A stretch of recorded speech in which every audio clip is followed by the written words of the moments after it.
সবাই দু ভাই মিলে যাচ্ছে আপনার জন্য, সবাই যাবো।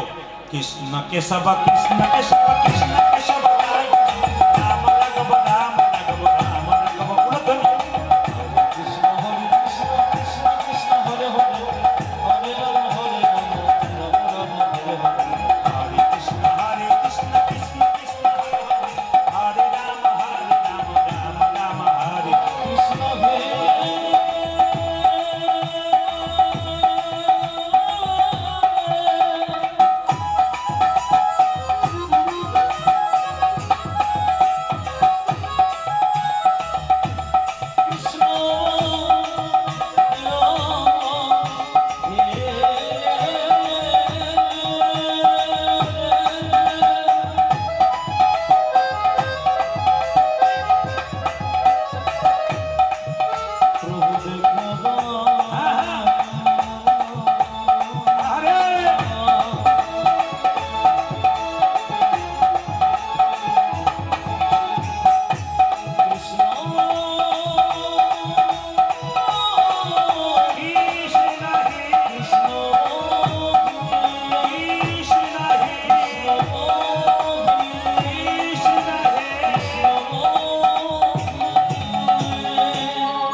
সবার কাছে উত্তর জানতে চাই, এইদিকে শব্দ না করে।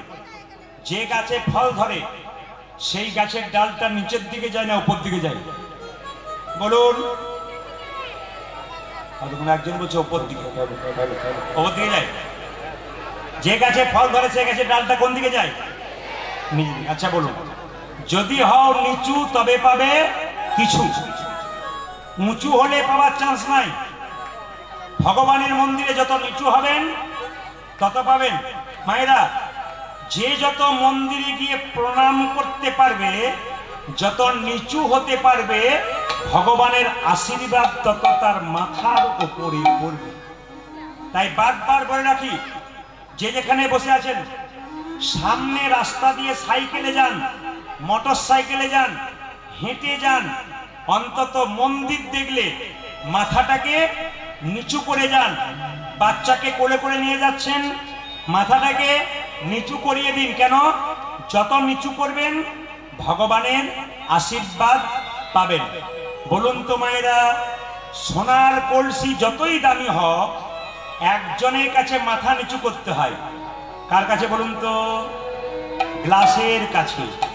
সোনার কলসি যতই দামি হোক, একজনের কাছে মাথা নিচু করতে হয়। কার কাছে? গ্লাসের কাছে। আপনি কয়েকশো কোটি টাকার মালিক হতে পারেন, মৃত্যুর কাছে কিন্তু সবাইকে মাথা নিচু করতে হবে। ও মায়েরা, মরণের কাছে সবাইকে মাথা নিচু করতে হবে। আশ্চর্যের ব্যাপার, কীর্তন শুনতে এসছেন, গ্যারান্টি নাই বাড়ি ফিরবেন। জোরে বলুন হানা না। রাত্রিবেলায় শোবেন, সকালবেলায় চোখ খুলবেন, সকাল হবে, আর চোখ না খুললে আপনার জীবনে পরকাল হয়ে যাবে।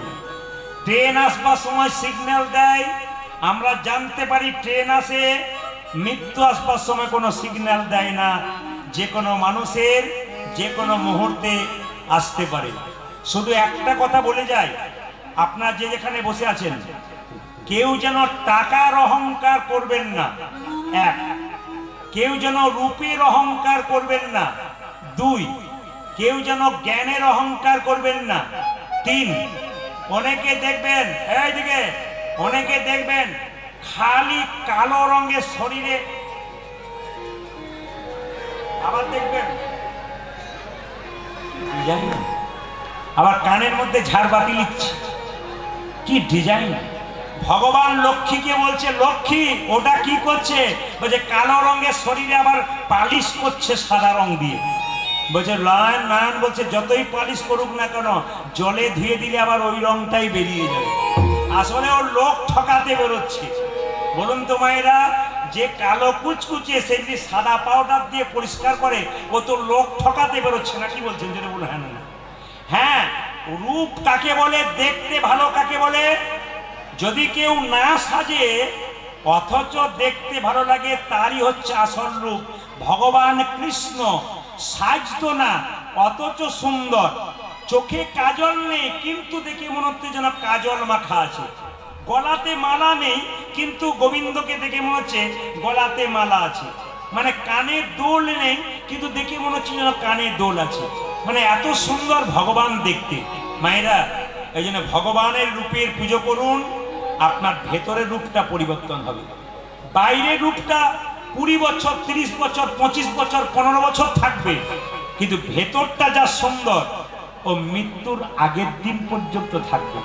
তাই সবার কাছে বলবো, অহংকার করবেন না। কিসের অহংকার? আপনি কি জন্ম পেয়েছেন? না, আপনার মা দিয়েছে।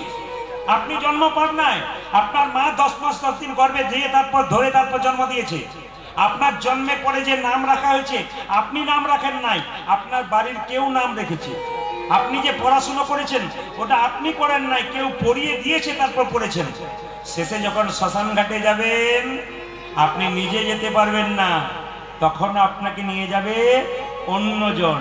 সব যদি অন্যের হয়, তাহলে আপনার বলতে কি আছে? কিসের অহংকার করছেন? ওই জন্য বাবা, অহংকার করে কোনো লাভ নাই। যত ভালো থাকবেন, ভক্তি করবেন, তত মানুষ আপনাকে পুজো করবে। এই জন্য ভালো মানুষ, জন্ম হোক যথা তথা, কর্ম যেন তোমার ভালো হয়।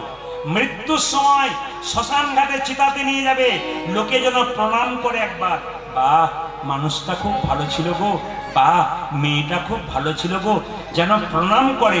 যত প্রণাম করবে, তত তোমার স্বর্গের পথটা পরিষ্কার হবে। তাকাবেন, ক ভাই মিলে এলো নবদ্বীপে? জোরে বলুন, ক ভাই এলো? জোরে বলুন, ক ভাই এলো? আমি শুনতে চাই। মোবাইল নিয়ে যারা আছেন তাদের কাছে নয়, একবারে মোবাইল ধরবেন না। মোবাইল হচ্ছে ফমো রোগ, ফমো, FOMO। দেখবেন কারো কাছ থেকে 2 মিনিট মোবাইলটা সরে গেলে বলে, এ কোথায় গেল রে, মোবাইলটা কোথায় গেল রে? ছেলে হারিয়ে গেছে, ওইদিকে নজর নাই, মোবাইলের চিন্তা আছে। দেখবেন, দেখে নেবেন আপনারা, এর নাম ফমো রোগ। তাই আপনাদের বলবো, মোবাইল নয়, আপনি মোবাইল নিয়ে খেলা করলে আপনার ছেলে কিন্তু আপনাকে ছাড়বে না। তখন লোকের সামনে বলবেন না, আমার ছেলে যা মোবাইল দেখে। আপনি দেখেন বলে আপনার বাচ্চা দেখে, আপনি না দেখলে আপনার বাচ্চা দেখবে না। আপনি যদি অখাদ্য কুখাদ্য ফাস্ট ফুড খান বাজারে গিয়ে, আপনার বাচ্চাও খাবে। আপনি না খাবেন, আপনার বাচ্চাও খাবে না।